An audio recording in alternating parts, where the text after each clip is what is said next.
అయితే ఇక 40 నిమిషాలు 1.5 కిలోమీటర్లు మోదీ రోడ్ షో. ఇక్కడ చూడాలి ప్రజలారా, తెలంగాణలో నిన్న మోడీ రావడం జరిగింది. అక్కడ ఈటల రాజేందర్ అభ్యర్థిగా మల్కాజ్గిరిలో తను రోడ్ షో నిర్వహించడం జరిగింది.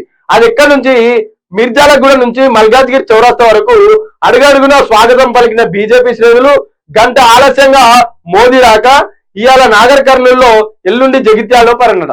ఇక ఏంటంటే నిన్న ఒక గంట ఆలస్యంగా మోడీ రావడం జరిగిందట. అక్కడ వాళ్ళ బీజేపీ శ్రేణులు ఘన స్వాగతం పలికినారట. ఇక నిన్న ఒక 40 నిమిషాలు 1.5 కిలోమీటర్ల దూరం వాళ్ళు రోడ్ షో నిర్వహించడం జరిగింది మల్కాజ్గిరిలో. ఇక అది కూడా ఇక్కడ చెప్పుకొచ్చిరు. ఇక ఈ సోదంతా మనకు అవసరం లేదు. శుక్రవారం మల్కాజ్గిరిలో జరిగిన రోడ్ షో.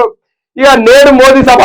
నాగర్ కర్నూలులో శనివారం ఏర్పాటు చేయనున్న భారీ బహిరంగ సభలో ప్రధాని మోదీ పాల్గొనున్నారు. ఉదయం 10:45 రాజ్భవన్ నుంచి ఆయన బయలుదేరి 11 గంటలకు బేగంపేట ఎయిర్పోర్ట్ కు చేరుకోనున్నారు.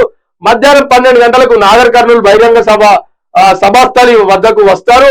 అనంతరం 1 గంటకు గుల్బర్గా వెళ్తారు.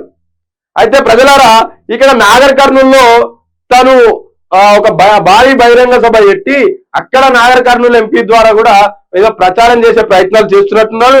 దానికి సంబంధించిన టైమింగ్స్ ఇక్కడ రాసుకొచ్చే ప్రయత్నం చేశారు. ఇక ఇక్కడ